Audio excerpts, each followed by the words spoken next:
বাবার কাছে আবদার করেছিলাম বড় ইলিশ মাছ খাবো। বাবা কি আর আবদার না রেখে পারে বলুন তো? তাই বাবা বাজারে গিয়ে ইলিশ মাছ নিয়ে এসেছে।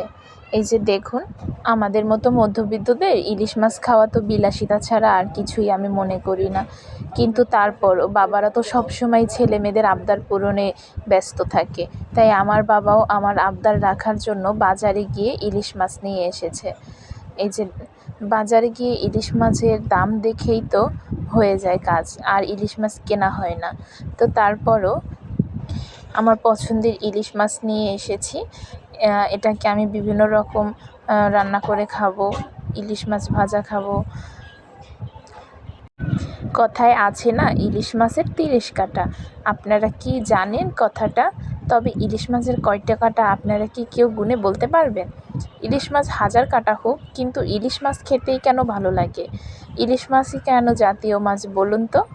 ইলিশ মাছের স্বাদ কি অন্য কোনো মাছে পাওয়া যায়? ইলিশ মাছ তো ইলিশ মাছই। কেন জানি না, আমার অন্য মাছের থেকে ইলিশ মাছের প্রতি একটা আলাদা ভালোবাসা কাজ করে। আমি ইলিশ মাছ অনেক বেশি পছন্দ করি। আমার মতো কারা কারা আছেন ইলিশ মাছ পছন্দ করেন, কমেন্টস করে জানাবেন। ইলিশ মাছ যে শুধু আমার খেতে ভালো লাগে তাই নয়, ইলিশ মাছ রান্না করতে, ইলিশ মাছ কাটতে সব কিছুই আমার ভালো লাগে। কেন জানি সবসময় আমি আমার পছন্দের মাছকে নিজেই কাটি, নিজেই রান্না করি, নিজেই সবার জন্য রান্না করি এবং সবাই সাথে একসাথে খাওয়া দাওয়া করি।